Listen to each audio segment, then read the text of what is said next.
Serena Des! Ciao a tutti e benvenuti in questo nuovo video in cui vi parlo dei 10 errori che solitamente fanno i viaggiatori più inesperti. Anche a me è successo in passato e quindi sulla base della mia esperienza voglio avvisarvi e istruirvi. Cominciamo! Numero 1. Portare troppe cose, specialmente se la vostra vacanza è in un luogo civilizzato dove esistono, grazie al cielo, i supermercati e i negozi. Evitate di portarvi troppi vestiti, cercate magari di farvi degli abbinamenti prima, mettere dei capi magari con dei colori neutri in modo da poterli abbinare e avere sempre dei look diversi, ma non portatevi 6 paia di scarpe, 9 pantaloni, 10 gonne eccetera, a meno che non state via per 6 mesi, perché è del tutto inutile e soprattutto quando vi troverete lì, vorrete comprare delle cose, sarete in difficoltà perché poi all'aeroporto vi fanno le storie perché avete dei chili in più, dovete pagare un sacco di soldi, insomma. Fate la valigia normalmente e poi togliete metà dei vestiti che avete già messo dentro, perché di solito funziona così, perché datemi retta, non utilizzerete tutto. 2. Pianificare troppe cose. State per andare nel vostro paese dei sogni a visitare la città che avete sempre sognato di vedere e non volete perdervi neanche un centimetro, volete conoscerla a memoria, visitarla tutta, ma purtroppo non è possibile, perché un piano di viaggio, un programma di viaggio troppo ricco, troppo pieno, non sarà mai realizzabile né soddisfacente. Scegliete magari 1, 2, 3 luoghi al giorno da visitare e godeteveli. Passate il vostro tempo, fate le vostre foto, respirate l'aria di quel luogo, ma non esagerate, altrimenti la vostra vacanza si trasformerà in un viaggio stress, corri di qui, corri di là, perché non ne vale la pena. 3. Pianificare gli spostamenti, specialmente in aereo, con un periodo di transito troppo breve. Calcolate tra un volo e l'altro almeno 2 ore circa.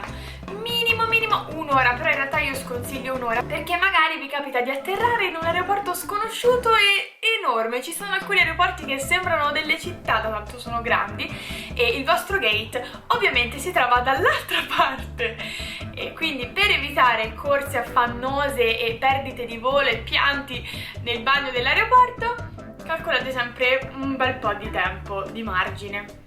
4. Portare una sola carta, che sia di credito, di debito, qualsiasi tipo di carta, bancomat, eccetera. Secondo me, per mia esperienza, è sempre bene portare almeno due carte diverse, magari una carta di credito e un bancomat o una prepagata in 2 posti diversi, mettetele in 2 luoghi diversi, perché le carte si perdono, si smagnetizzano, la vostra banca ve la può bloccare per qualsiasi motivo che poi vi spiegherò dopo, quindi può succedere di tutto, quindi onde evitare i soldi e le carte diversificati in vari posti e mai una carta sola. E soprattutto controllate il circuito, perché tipo in alcuni paesi alcuni circuiti non vanno, quindi controllate sempre prima. 5. Sempre legato al punto 4, non avvisare la vostra banca oppure il circuito della vostra carta di credito che vi siete per spostare all'estero. Ok, non succede sempre, ma a me è successo. Non li ho avvisati, sono andata in Giappone, ho ritirato i soldi al Giappone e loro mi hanno bloccato la carta perché hanno visto dei movimenti strani che non riconoscevano da un altro paese e quindi automaticamente per la vostra sicurezza la carta viene bloccata. Quindi, onde evitare qualsiasi rischio di questo tipo, di ritrovarvi senza soldi all'estero, mi raccomando, una telefonata non vi costa niente, prima di partire chiamateli e avvertiteli dove andrete e per quanti giorni sarete lì. 6.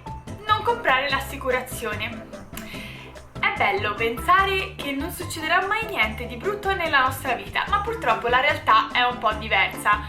Quindi comprare un'assicurazione, che ce ne sono alcune veramente super economiche, è sempre d'aiuto. Esempio, una ragazza che conosco, ciao Mary, è andata in America il secondo giorno di viaggio, mentre camminava sotto il suo hotel le è caduto una cosa enorme, tipo una roba enorme in testa, le ha aperto la testa, povera.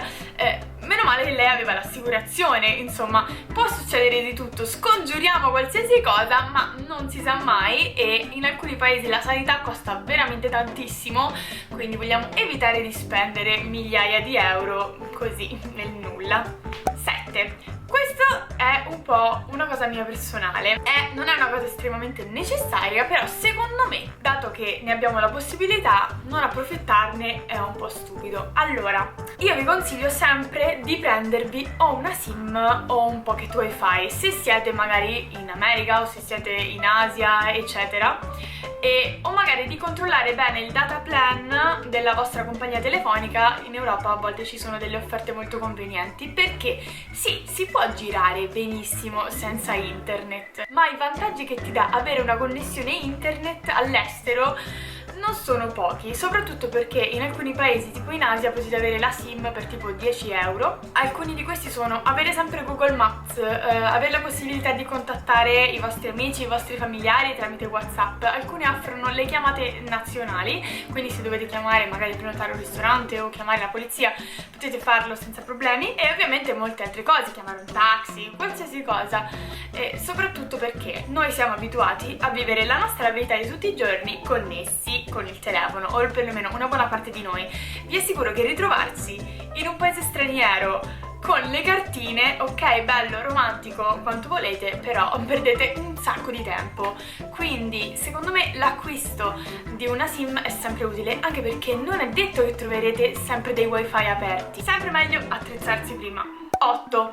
Non controllare la data di scadenza del vostro passaporto. Questo, ragazzi, è importantissimo, perché in alcuni paesi, se il vostro passaporto ha una scadenza che sarà tipo tra 5 mesi, non vi fanno entrare, minimo 6 mesi. Quindi controllate sempre bene la validità del vostro passaporto, e soprattutto se c'è qualcosa che non va, tipo se si sta per rompere o eccetera, cercate di sistemare, fatene un altro, perché è facilissimo. E poi vi può capitare come me, che io in Thailandia sono dovuta rimanere in Thailandia senza poter continuare il mio viaggio e andare in Malesia e a Singapore, perché mi si era staccato dalla copertina il passaporto. Quindi tenetevelo caro il passaporto, controllatelo, mi raccomando, perché potrebbero negarvi anche l'entrata in un paese. 9. Lasciare l'aeroporto appena arrivati, appunto recarsi nella città senza aver cambiato i soldi. A parte che in aeroporto i tassi di cambio sono sempre molto più convenienti, sia comunque anche per ritirare eccetera. In più i soldi vi servono per qualsiasi cosa, e non è detto che troverete un cambio soldi subito vicino all'hotel, quindi per sicurezza sempre lasciare l'aeroporto con un po' di moneta locale. E 10. Non informarsi sugli usi e costumi del luogo che si visita. Questo principalmente è per una questione di rispetto, dato che siamo tutti viaggiatori consapevoli e rispettosi.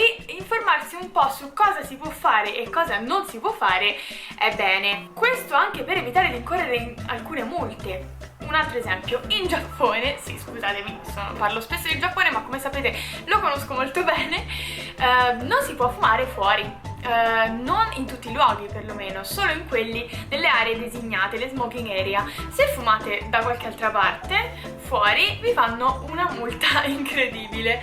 Quindi state attenti, informatevi e viaggiate consapevolmente. Spero che questo video vi sia utile per i prossimi viaggi. Ringrazio anticipatamente chiunque si iscriverà a questo canale, commenterà e aggiungerà magari i sottotitoli. Vi mando un bacione e ci vediamo venerdì con un nuovo video. Ciao!